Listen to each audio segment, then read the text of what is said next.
माओवादी विरोधात जे अभियान सुरू आहे त्यामध्ये एक महत्त्वाची घडामोड घडलेली आहे. माडवी हिडमा याचा एन्काउंटरमध्ये मंगळवारी सकाळी मृत्यू झाला आणि त्यानंतरच्या घडलेल्या परिस्थितीवरती बोलायला आपल्यासोबत स्पेशल आय जी पोलीस महानिरीक्षक अँटी नक्सल ऑपरेशन महाराष्ट्राचे प्रमुख संदीप पाटील सर आहेत. सर, आपण NDTV मराठीसोबत बोलताय, खूप खूप धन्यवाद. सर, हिडमा मारल्या गेला आहे, किती महत्त्वाचा हा विषय, कारण अत्यंत हार्डकोअर आणि अत्यंत क्रूर असं त्याला समजलं जात होतं. 1 कोटीपेक्षा जास्त त्याच्यावर बक्षीस होतं. निश्चितच जे काल सकाळी जे माडवी हिडमा या जो पूर्वी तो बटालियनचा इन्चार्ज होता आणि अलीकडे तो he was elevated as a central committee member आणि गेले अनेक वर्ष तो CPI माओइस्टचा मेन मिलिटरी स्ट्रॅटेजिस्ट होता. आणि आपण जे सांगितलं ज्याप्रमाणे की बरंचसं सुरक्षा दलांचं नुकसान त्याच्या स्ट्रॅटेजीजमुळे झालेलं आहे. आणि निश्चितच हा एक डेथ ब्लो आपण म्हणता येईल CPI माओसाठी आहे. कारण जे काही ठराविक नेते 2-3 जे अजून सरेंडर झाले नव्हते त्यातला मुख्य मिलिटरी स्ट्रॅटेजिस्ट हिडमा होता. त्याच्यावर त्यांची पूर्ण भिस्त होते. जे साऊथ बस्तरमध्ये जे काही मिलिटरी स्ट्रॅटेजी राबवली जात होती ते हिडमाच्या जोरावरतीच हे होते. आणि तो लोकल होता, त्यामुळं लोकांच्यामध्ये त्यांचा इन्फ्लुएन्स होता. त्यामुळं जे लोकल कॅडरचं मोबिलायझेशन आहे आणि टेरेनचं अंडरस्टँडिंग होतं त्याचं, ह्या सर्व गोष्टीमध्ये म्हणजे तो एक मोठा आश्वासक चेहरा त्यांच्या चळवळीचा होता. आणि तो मारला गेल्यामुळं निश्चितच छत्तीसगडमध्ये विशेषतः मोठा धक्का आणि ऑल ओव्हर जे CPI माओइस्टचं जे मिलिटरी मशीन होतं त्याला एक सिरियस हिट सिक्युरिटी फोर्सेसकडून झालेलं आहे. सर, या घटनेमुळे माओवाद्यांचे जे अजूनही सशस्त्र आहेत, जंगलात आहेत, त्यांच्यावरती काय परिणाम होईल?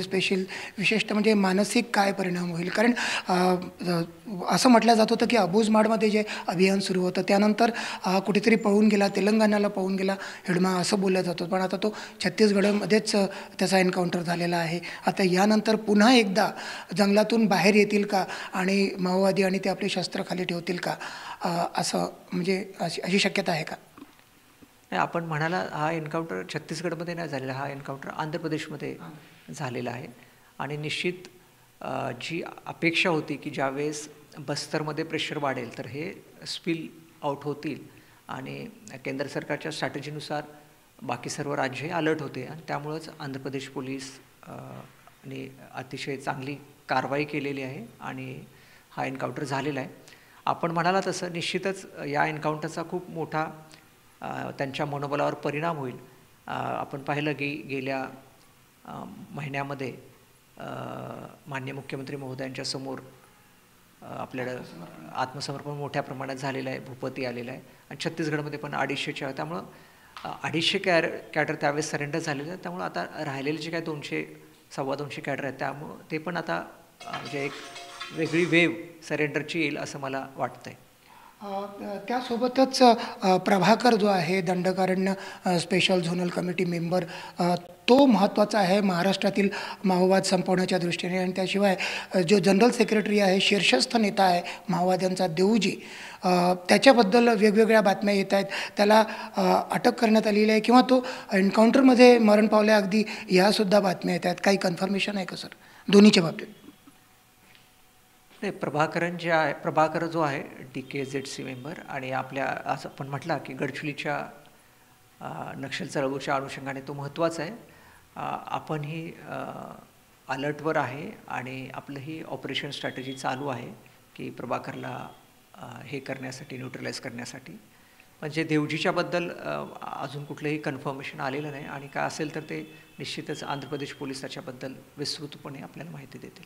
आपल्याला काय अपेक्षा आहे सर की जसं 2026 मार्चची डेडलाईन केंद्रीय गृहमंत्र्यांनी दिली होती, पण ज्या पद्धतीनं वेगानं आता घडामोडी होत आहेत, आपल्याला काय वाटतं आहे की लवकरात लवकर हे सगळं संपेल आणि जंगलातला माओवाद कदाचित डिसेंबरमध्येच संपेल? डेफिनेटली ज्या पद्धतीनं स्ट्रॉंग ॲग्रेसिव्ह ऑपरेशन्स झाले गेले 2 वर्ष आणि त्याचाच परिपाक म्हणून मोठे सरेंडर्स आले, मोठ्या प्रमाणामध्ये माओइस्ट लिडरशिप आणि माओइस्ट न्यूट्रलाइज झाले त्यामुळे निश्चितच जे मार्च 26चं टार्गेट आहे ते अचीव होईल हा सर्वांना आता विश्वास आलेला आहे. अजूनही काही त्यांचे जे फ्रंट आहेत, MMC आहे, अ, परत वेस्ट बस्तर आहे किंवा थोडा तेलंगणाचा पॅच आहे, आंध्र ओडिसा बॉर्डर, ह्या पॅचेसमध्ये अजून आपले ऑपरेशन चालू आहेत आणि निश्चितच मार्च 26पर्यंत आपण त्यांना हे करू न्यूट्रल. सर, हिडमाचं जर एन्काउंटर झालं आणि त्यानंतर लगेचच काहीतरी सोशल मीडियावरती यायला लागलं, कित्येक हँडल्स ॲक्टिव्ह झाले. इंस्टाग्रामवरती एक विशेष म्हणजे एक एकता मंच नावाचा एक हँडल आहे, त्यातून एक स्टेटमेंट आलेलं आहे आणि कुठेतरी माओवाद्यांच्या जे मारले गेले त्यांच्या रक्ताचा कर्ज आणि त्याचा मोबदला अशी भाषा वापरण्यात आलेली आहे. अर्थातच पोलिसांची याच्यावरती नजर असेलच. काय आपण सांगू शकाल या विषयावर? पोलिसांची नजर आहे. अशा जर काही CPI माओसारख्या बँड ऑर्गनायझेशनला जर सपोर्ट करणाऱ्या काही पोस्ट वगैरे हे करत असतील तर निश्चित येणाऱ्या काळात त्याच्यावर कारवाई होईल. सर, एक शेवटचा प्रश्न. मध्य सुद्धा किंवा मध्य प्रदेश आणि छत्तीसगड या भागात सुद्धा हे चाललेले आहेत. एन्काउंटर्स अजून चालतील असं आपल्याला वाटतं सर? एक शेवटचा प्रश्न.